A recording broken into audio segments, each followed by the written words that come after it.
So in this video, let's talk about 5 reasons on why you shouldn't be intimidated with off-camera flash photography.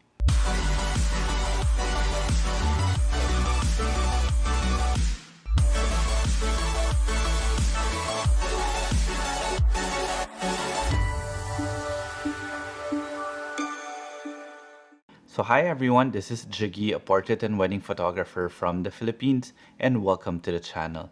So before anything else, if you guys haven't subscribed to the channel and would want to learn more about off-camera flash photography or maybe just photography in general, then this channel is for you.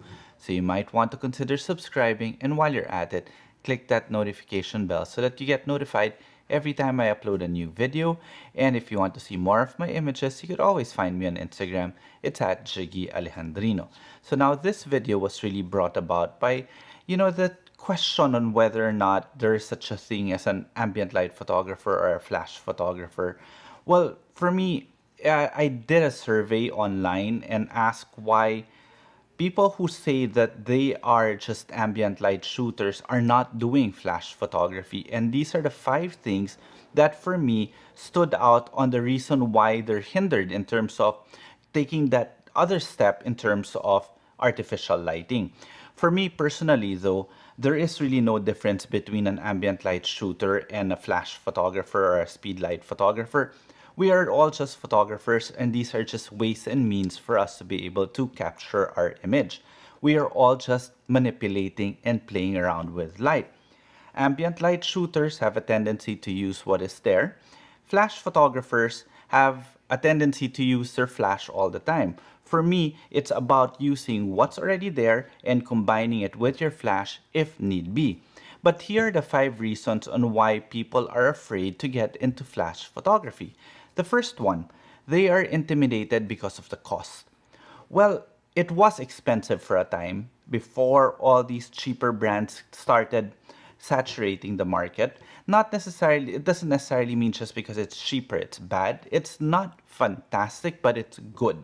In other words, if you want to start flash photography, there are available equipment there at a fraction of what they used to cost. In other words, right now you can get a whole kit for less than $200. You can get a flash, your first modifier, a light stand, a trigger for that. And at the same time, here is something where the line is really being blurred already. Let's talk about this one as off-camera flash photography and at the same time off-camera lighting. When I say off-camera lighting, you could also be using LED lights, which is the newest trend now, which has made its introduction in the market. And for me personally, I've been shifting a lot of my work also to LEDs at the same time still having my flash. But in other words, these are all just off-camera lighting. Now, is it expensive? Relatively no. In other words, you could really get a good LED light now, a good flash, a good trigger, as I said earlier, for a fraction of what it used to cost. So it's no longer a question on whether or not it's expensive or not. If you really consider it, your lens, the lens that you really want for your camera is 3, 4, 5 times more expensive now than a normal flash kit. Now, the second reason that they gave me was that it entailed a lot of work to get the shot. Well, I'll put it this way. It entails more work for you to try to get the shot if the light wasn't there. In other words, this is exactly what I was saying earlier. There is no difference between an ambient light shooter and a flash photographer, in my opinion, because we are all just photographers looking for the best light. So in other words, if that perfect light is there, definitely I will be shooting with my existing ambient light. However, if that perfect light is not there, then I have my options to use artificial lighting in order for me to be able to get my shot. Does it entail a lot of work?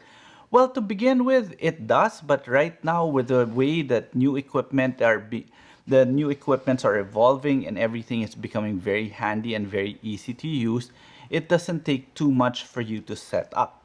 Now, wouldn't it be better, in my personal opinion, wouldn't it be better for you to have that skill set for you to use off-camera flash or off-camera lighting in order for you to save a shoot? In other words, wouldn't it be harder for you to shoot with light that isn't even there?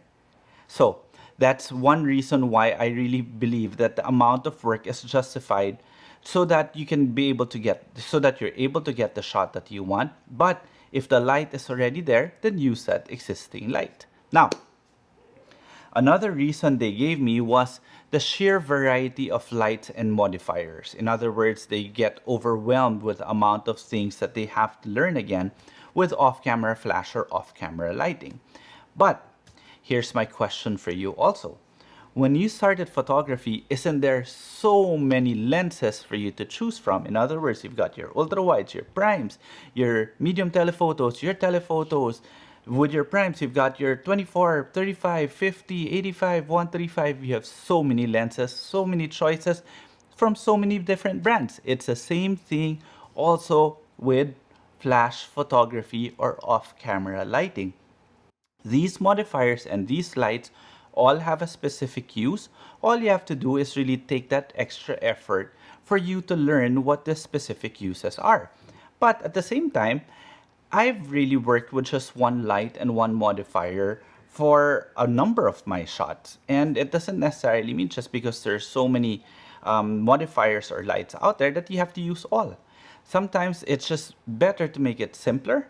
Like for example, with my lenses, if you ask me, I'd rather have a 24 to 70 all the time, which basically I do whenever I'm shooting weddings. And the rest are just for creative shots, but my main lens is still my 24 to 70.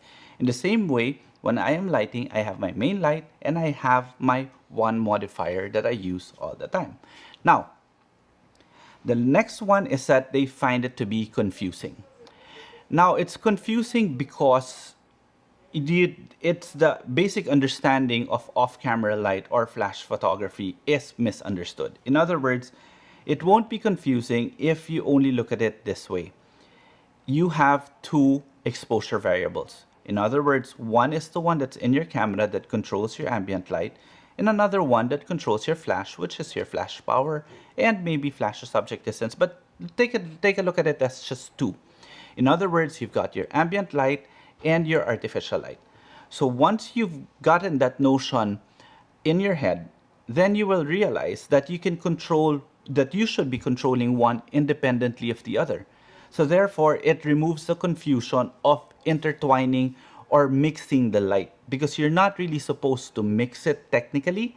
You're supposed to make it work in harmony. However, you should be controlling your ambient light separately from that of your artificial light or your off-camera flash or your off-camera lighting. Now, the last but not the least, the misconception that off-camera flash photography or off-camera lighting will give you always dark and moody images.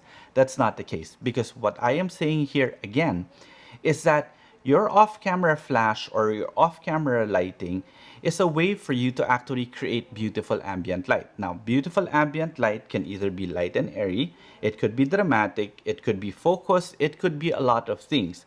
But it is again dependent on the vision of the photographer on how they want to use off-camera flash or off-camera lighting. In my particular case, I've used it to create light and airy images when the light wasn't there. Or if I wanted to create a dramatic scene that the light wasn't there, then I would use off-camera flash or off-camera lighting. So again, that misconception that when you use flash, it's going to create dark and moody images is really dependent on the vision and style of the photographer.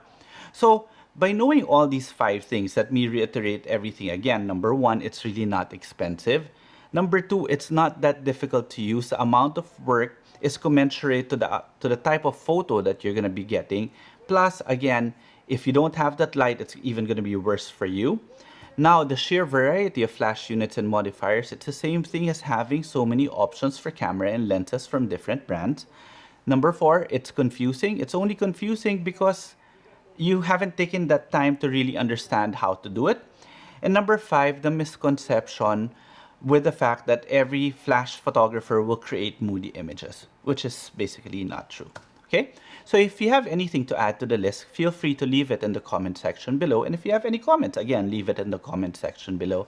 And I hope you enjoyed this video. Now, if you guys want to learn more about off-camera flash photography, I do hold one-on-one online workshops, the details of which I will put in the description below. And don't forget to like this video, subscribe to the channel, and while you're at it, click that notification bell so that you get notified every time I upload a new video. And if you want to see more of my images, you could always find me on Instagram. It's at Jiggie Alejandrino. Okay, till the next video.